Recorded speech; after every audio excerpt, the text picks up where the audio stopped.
Well, that was scary. It seems like every single quarterback in the league got hurt this week, including Kirk Cousins, who was essentially killed this week. Or his Achilles was killed.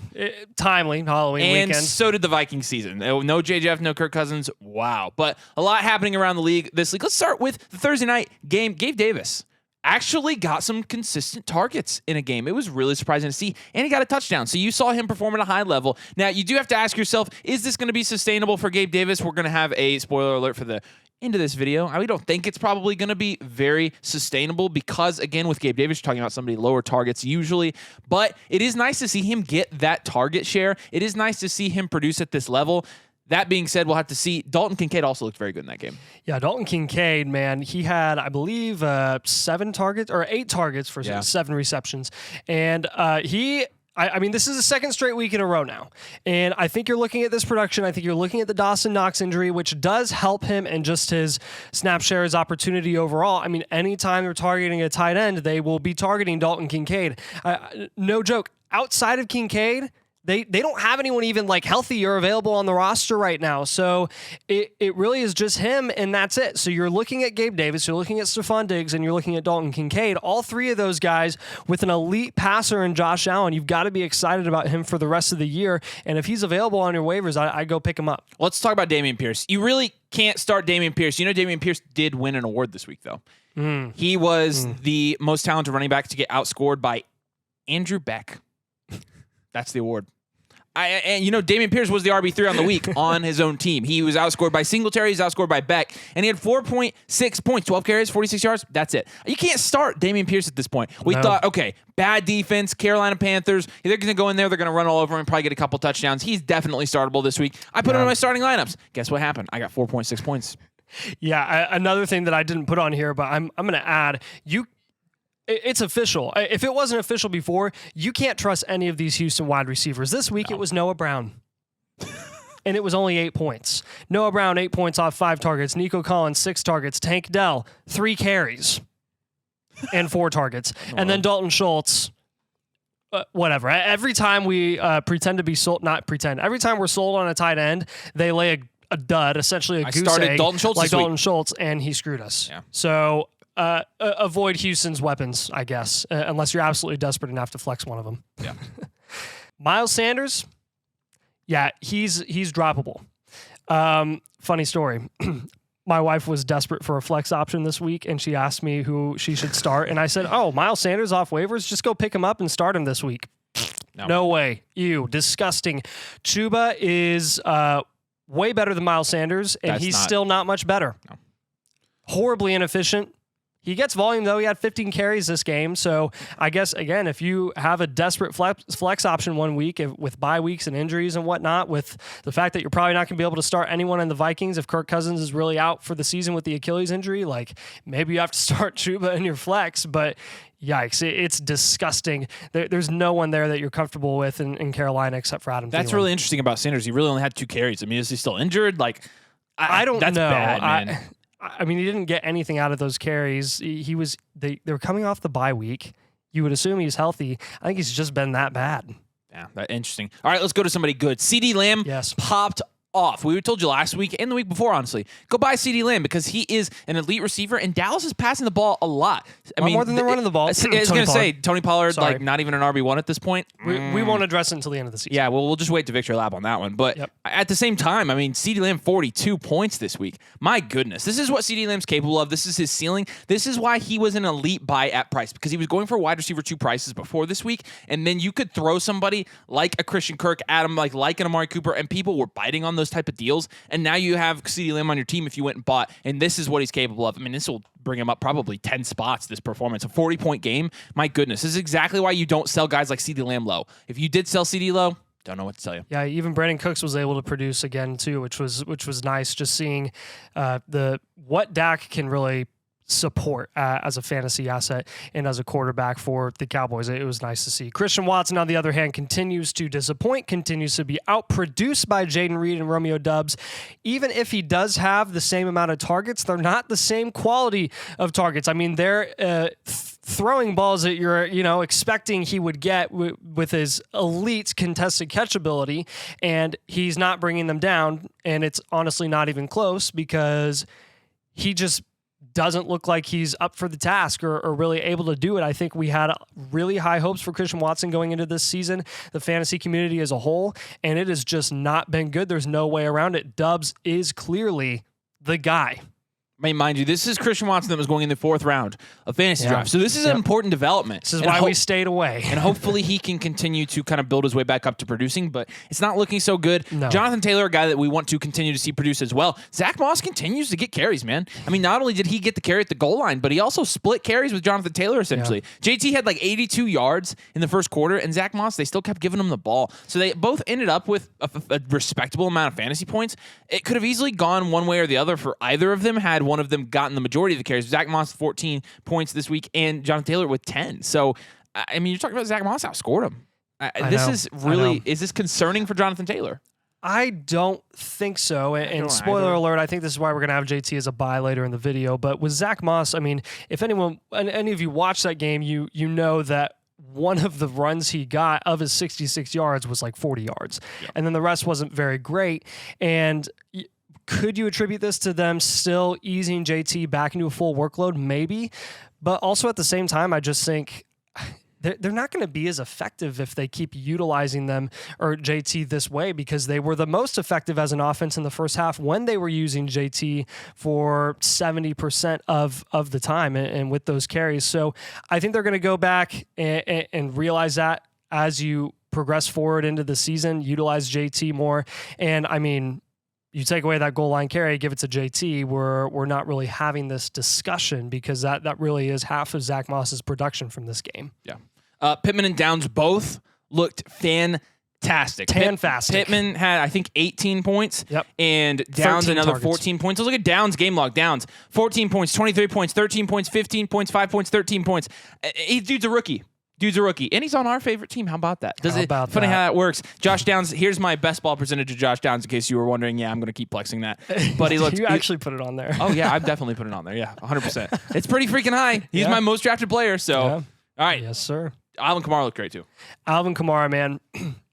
Next to Christian McCaffrey, Tyreek Hill, help me out with some other guys. AJ Brown right now. And those guys were drafted in the top 2 rounds of fantasy startups. Alvin Kamara was going 7th, 10th round. 8th. Like it was ridiculous. He's looking like the league winner of the year because of where he was going at price and what you're getting from him now. I mean, it's absolutely unbelievable. He is top of the line every single week, only second to Christian McCaffrey. Seriously, as a running back, he's getting the targets. Honestly, he doesn't even look like he's lost a step. If anything, it looks like he's gotten better compared to what he's done the last couple years. I don't know, like when you watch him and what he's been able to do in that offense this season compared to his efficiency and just his explosiveness overall over the last couple years, it's like he got better. He looks really good. He looks fantastic. There's no way around it, man. Like, at this point, if you weren't a big fan of Alvin Kamara this year, like, take your L, I guess. And we're not even going to victory lap on that because he is outperforming what we even thought. Yeah, it's been awesome. Yeah. Tyreek and Jaylen Waddle both had 25 points today, so that's good to say. Who knew? Who knew that Jaylen Waddle was capable of producing, even when Tyreek Hill produced? No. Who knew that you should be buying Jaylen Waddle? Yes. Who knew? Don't sell elite receivers. You're learning it with Waddle. You're learning it with Ceedee Lamb. These guys are now starting to return on the draft capital that you spent on them in your fantasy drafts. Nice to see Waddle produce. Tyreek's doing what he normally does there. Yeah. And another guy that had a game where you'd expect him to produce at a very high level was Saquon Barkley, who had 36 carries. If I went into this video and you haven't watched the Jets-Giants game or know anything about it, and I told you that Saquon Barkley had 36 carries, how many points do you think he would have scored or put up with that volume? Legit, probably like at least 28 points. At least 28. Like at least. That would be, he had 15 points. That game was disgusting. Ended up being 13-10. A game where you have 25 punts between the two teams is going to be a disgusting game.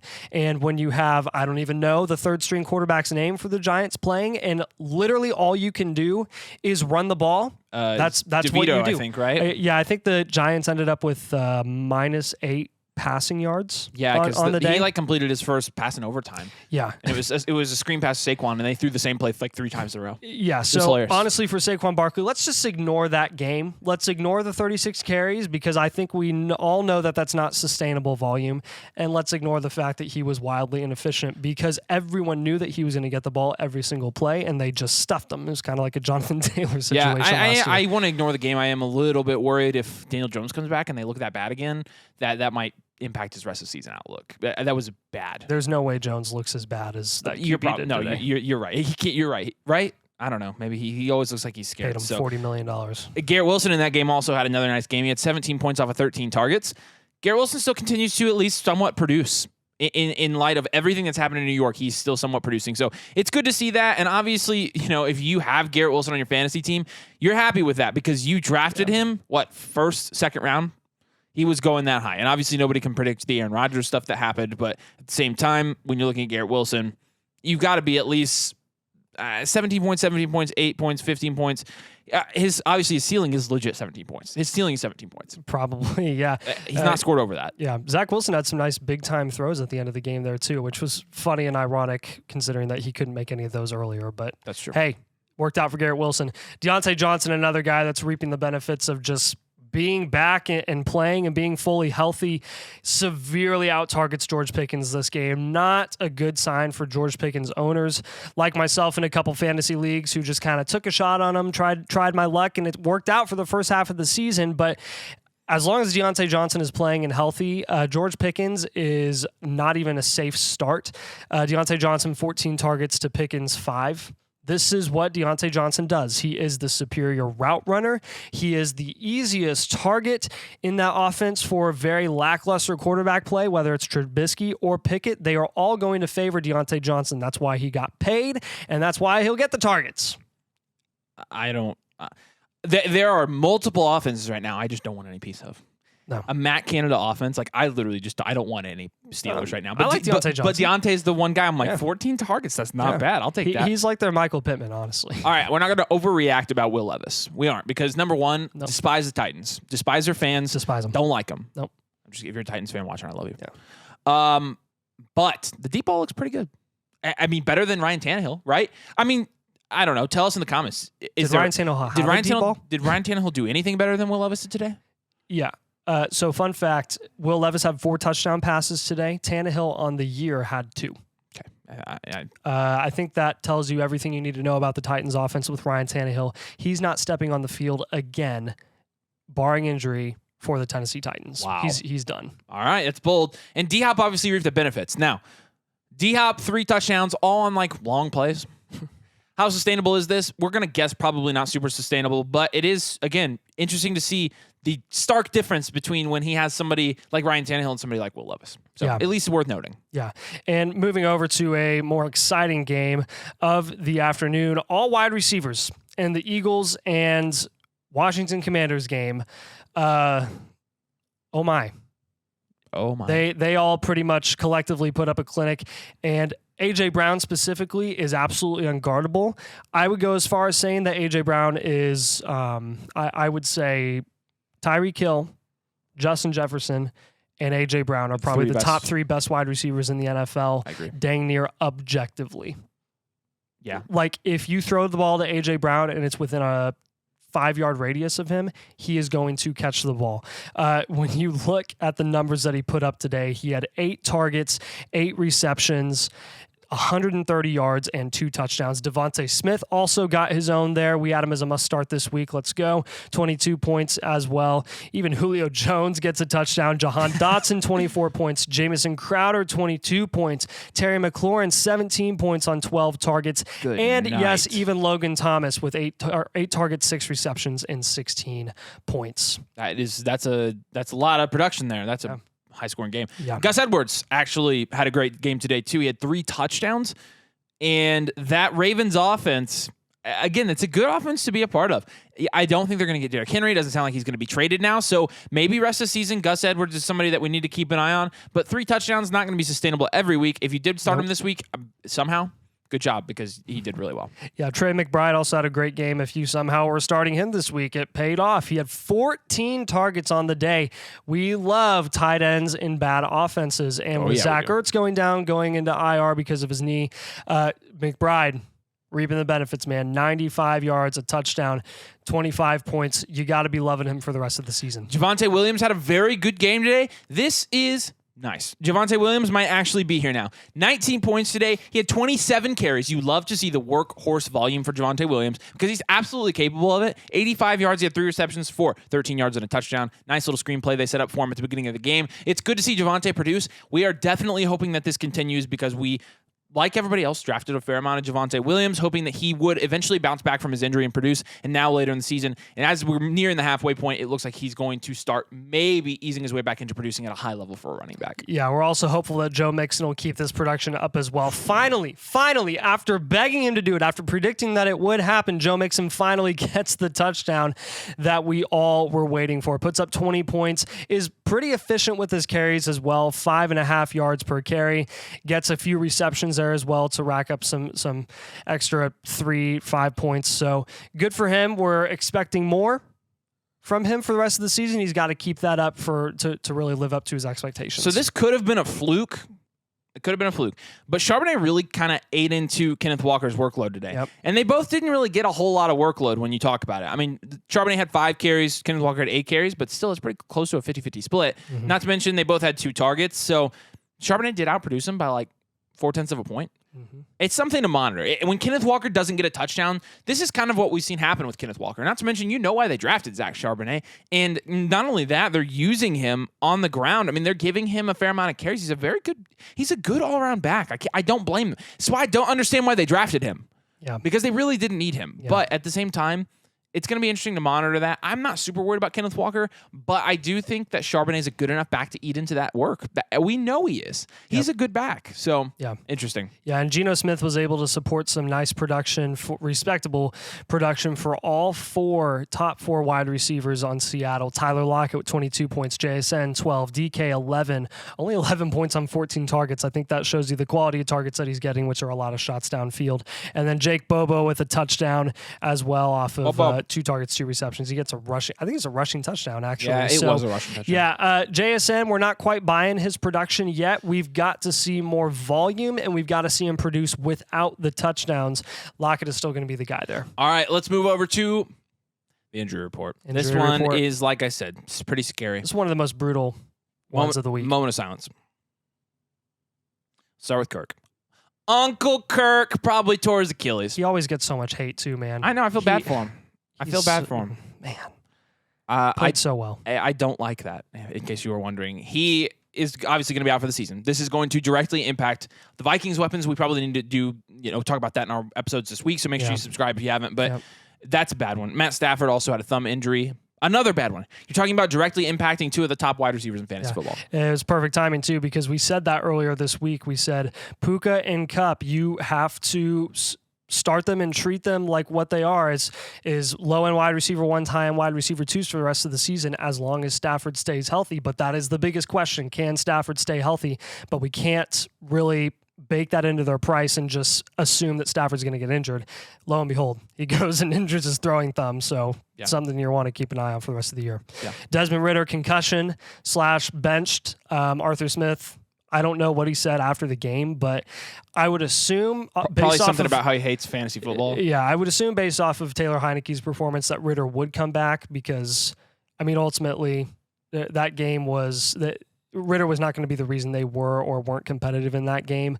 So I think they were just playing it safe and playing it next week. So Kenny Pickett also is out of the game with a rib injury. Trubisky came in the second half. So that's something to monitor, but how much is that really going to impact the few fantasy relevant assets in that offense? Not much, so we're not super worried there. Tyrod Taylor, How much were you depending on him to produce a lot of high scoring fantasy assets? Either not much at all. He goes to the hospital. Hope he's doing okay. Probably checking for some internal bleeding after that brutal looking rib injury. But we're hoping that Daniel Jones will be back and healthy next week. And then Darren Waller leaves the game out with a hamstring. What? No. Darren Waller having injury issues? No, but the hamstring injury of all injuries, I never would have expected that of all the types of injuries he would get was a hamstring. He's never had hamstring issues. No. It's his first time. Not at all. Wishing Darren Waller the best. Yes, waiver ads. Let's go to the waiver section of this video. Our first one's going to be Trey McBride. With Zach Ertz going on IR, our guy Ryan Bredd, actually, our domain guy, he was telling us in our domain group chat, he's like, yeah, maybe Zach Ertz, or sorry, maybe Trey McBride's going to break out now that Zach Ertz is out. Yeah. And Trey McBride looked pretty freaking good today. Yeah, he did. Dalton Kincaid also looked great. He's kind of one of those tight ends that people were, hopefully holding. Holding. I held. But probably spamming tight end with him, dropping him, picking him up and whatnot. If you're lucky enough in a league where Dalton Kincaid is off on waivers, go and make a claim for him. And why this is important with these two tight ends is because, number one, you have your hit and miss tight ends up at the top, but now even if you have TJ Hawkinson, like I'd be maybe considering getting a backup tight end, because now you're talking about TJ Hawkinson in an offense with no Justin Jefferson and no Kirk Cousins. It could severely impact the amount of targets that TJ Hawkinson gets. Obviously, when you have a bad quarterback that goes in there is also the possibility that he could continue to get high amount of targets. I don't really buy it. I don't think he's getting 10 plus targets a game anymore. Like, I don't really trust anybody in that Vikings offense. So when you have guys like Trey McBride and Dalton Kincaid, both young guys who are capable of scoring at a very, very high clip, it's probably worth, if you have the roster spot, going and picking those guys up just in case you see regression there because of the Kirk Cousins injury. That one will be interesting. Gus Edwards, we're going to put as a waiver ad this week. We're going to also have him in a different section of this video, but he's a waiver ad because he had 3 touchdowns today, and when you have 30 points, you're obviously going to be waivered a lot. He's rostered in 70% of leagues, so probably not available in your league, but if he is, we're going to say go get him, and then we're going to tell you what to do with him later. Will Levis is going to be our next guy here, and just like we talked about him earlier, he's a guy that you want to keep an eye on, monitor if you're in kind of deeper formats. Go and make a claim for him, see if you can't pick him up. We're not paying much for him right now, but it may be worth having him as a backup if you have the roster spot. A lot of people ended up dropping Jahan Dotson. Yeah. This one will be interesting. I think he's worth picking up the rest of the season. Sam Howell's actually been producing from a fantasy perspective, so maybe this is what gets Dotson going, but we're comfortable going and using a waiver claim on him this week if he's available. Yeah. Taysom Hill and Rashid Shaheed. We're going to have you pick up both of them this week. Taysom Hill, another one of those tight end quarterback hybrid guys, but essentially just a running back playing at the quarterback position for a few times a game. You know he's going to run the ball every time he snaps it, so why the Colts didn't act like that, I don't... Whatever. Go pick him up. He's actually been producing pretty well over the last month, and it's been quite consistent. And then Shaheed, man, he is like a diet Gabe Davis with even less targets, so he's very unpredictable. Yeah. But if you have to flex him one week and you get lucky, wow. Yeah. Big week for you. Jonathan Mingo's going to end the waiver segment here. We literally just have him here because he finally showed out a little bit, had a couple of big plays for Carolina, and past Thielen, who else is there? Like, again, this is more of a deeper format move. If you have the roster spot, if you have a couple injuries, and there aren't many wide receivers available, go and just grab Jonathan Mingo. Yeah. See if he can build off of the slight flashes that he showed this week. Yeah, I could see if you play in like a 64-team league why you don't get Jonathan Mingo on waivers. So let's go to the buy section of this video. Yeah, you'll have to watch my face during that. Buys. Let's start with George Kittle. And you might say, well, why would you buy George Kittle? Because he just went off. Yeah, we know. But there's a lot of people still that aren't super high on George Kittle. And what we've seen now is that George Kittle can produce 2 weeks in a row, 13 points and then 24 points this week. So this is great. He had double-digit targets this week with Deebo Samuel out. I think, this was a career game for him. I think if Deebo is going to remain out at all, it's going to definitely take his stock up. And if you're hurting at tight end, again, George Kittle's a guy that right now you can probably get super cheap. There's going to be a lot of people hurting at quarterback in particular this week. So if you can go out and make a move for George Kittle, we like that move. He's looked fairly good. Yeah. Why the Green Bay Packers still utilize A.J. Dillon on a consistent basis is beyond me. 6 carries today, 11 yards. Holy crap, dude. I mean, he is like worse than bad. I guess they just utilize him because that's all they have outside of Aaron Jones. But we are going to have Aaron Jones here as a buy just purely because of how bad AJ Dillon is. And there has to be a point where Aaron Jones starts getting more volume than A.J. Dillon does because he's just more explosive and better with his opportunities. Jaylen Waddle, we're going to put on this list. Yes, we are still going to put Jaylen Waddle as a buy, even though because of Devon A. Chan. People are going to say, well, he's only producing because of Devon A. Chan. Those are the type of people you take advantage of. Yes. You take advantage of those people. Yep.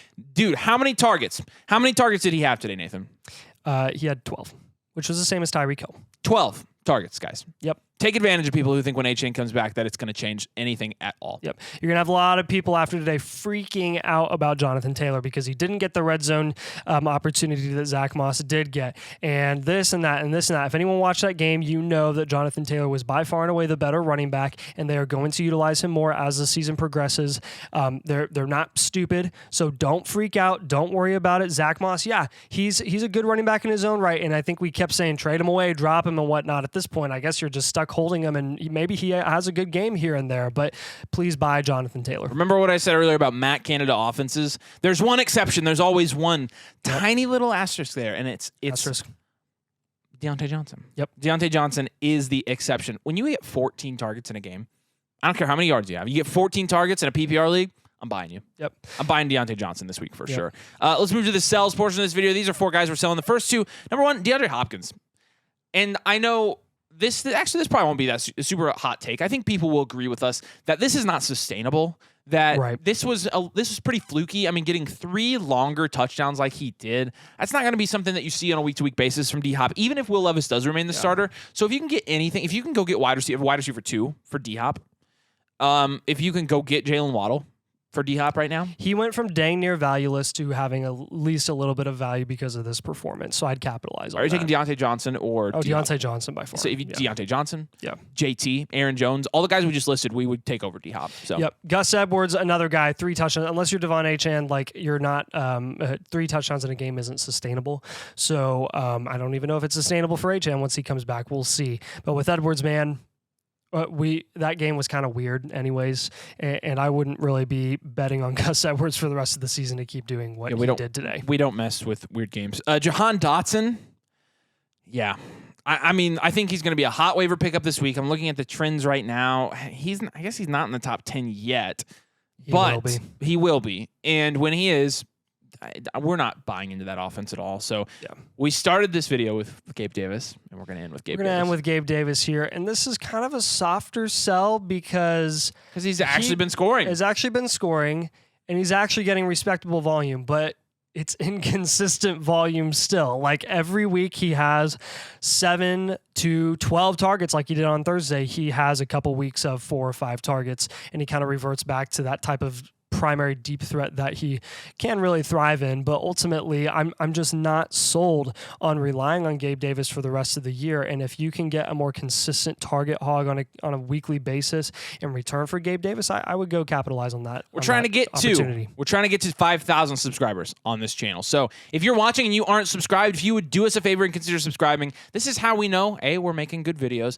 and B, that our channel's on the way up. So we're really, really thankful if you subscribe for us and drop a like. It helps this video spread. Helps the algorithm. YouTube's a funny thing, but it really helps us out if you could do those 2 things. If you want our full rest of season rankings to help you make decisions for your lineup as we get closer to playoff time, flockfantasy.com/domain. Use code domain, and when you do the Mother Flocker tier, we'll actually give you a team podcast breaking down your fantasy team. We'll tell you which moves to be making before the trade deadline, if you should be making any at all. All that and more at flockfantasy.com/domain. Use code domain for 30% off and to unlock all of our features. Appreciate you guys so much. Thanks for watching. We'll see you later.